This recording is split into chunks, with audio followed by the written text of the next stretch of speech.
ඔන්න යාළුවනේ අද මම ඔයාලට ලස්සන වීඩියෝ එකක් අරන් ආවා. හැබැයි පුංචි එකක් තමයි ඉතින් තියෙන්නේ.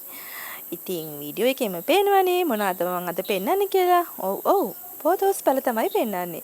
ඉතින් මගේ පරණ වීඩියෝ දැකපු අය දැකලා ඇති මගේ ගෙදර මගේ කිචන් එකේ තිබිච්ච මේ පැල ටික.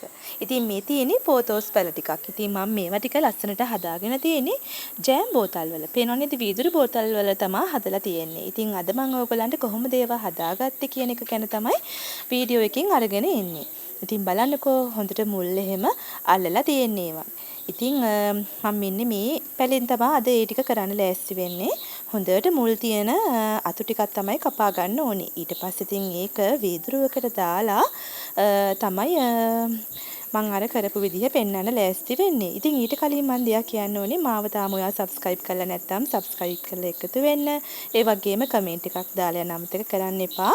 යාළුවන්ට බලන්න වීඩියෝ එක හොඳයි නම් share කරන්න.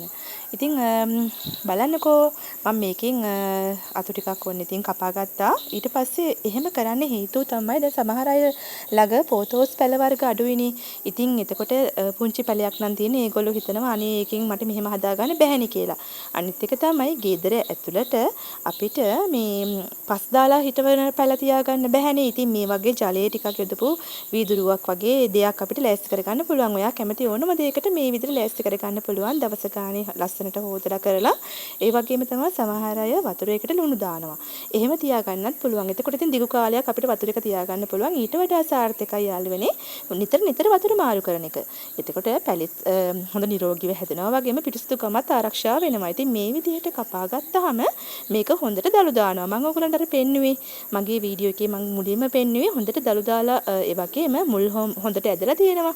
ඉතින් මේ විදිහට අදින්න නම් මුල් අදින්න නම් මේ විදිහට කපා ගන්න ඕනේ. මේ විදිහට කපලා තමයි මම ඒකට දාලා තියෙන්නේ. මේ පේනවා නේද මම දාන විදිහ. ඉතින් ඔන්න හරිම ලේසි. අද පුංචි වීඩියෝ එකක් ඔයගොල්ලන්ට අරගෙන ආවේ ඒ ගැන කියන්නයි. ඉතින් බලන්නකෝ කොච්චර ලේසිද කියලා. ඉතින් මම පළවෙනි පාරට තමයි මේක හදන්නේ. ඒනොට මේකත් මම දැකලා තියෙනවා මේ සමහර වීඩියෝ වල මේවත් ඒගොල්ලෝ ඒ විදිහට හදා ගන්නවා. මම මේකට ලෑස්ති කරගත්තේ ඉතින් ගෙදර තිබිච්ච වැඩිපුර තිබිච්ච වීදුරුවක්. ඉතින් වීදුරුවක් ගත්තාම ඒකේ අමුතුම ලස්සනක් තියෙනවානේ. දැන් මේක හොඳට දළු දාලා හැදෙනකොට ගොඩාක් ලස්සනක් කරගන්න පුළුවන්. ඉතින් ඔන්න මම හිතනවා අද ඔයගොල්ලන්ට මොනවා හරි මගෙන් පාඩමක් ඉගෙන ගන්න පුළුවන් වුණා කියලා.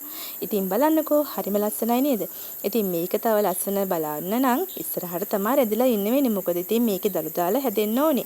දැන් මම මේක කපලා ගත්තේ මේ විදිහටනේ. ඕනේ ඉතින් ප්‍රශ්නයක් තිබුණා නම් මේ වෙනකොට ඔයාට මට මගේ පුංචි පැලෙන් මේක හදාගන්න බැහැයි කියලා ඕන්න ඉතින් හරිම ලේසියි මම ඔයාට ඒක කපලා පෙන්නුවා. ඒ වගේම කොළ හොඳින් සෝදලා පිරිසිදු කරලා තමයි මේ තතර අරගන්න ඕනේ. එතකොට ඉතින් ප්‍රශ්නයක් නැතුව ලස්සනට හදාගන්න පුළුවන්. ඒ වගේම හොඳට මුළුත් අල්ලනවා. එහෙනම් ඉතින් මම අදට ගිහිල්ලා එන්නම්. බයි.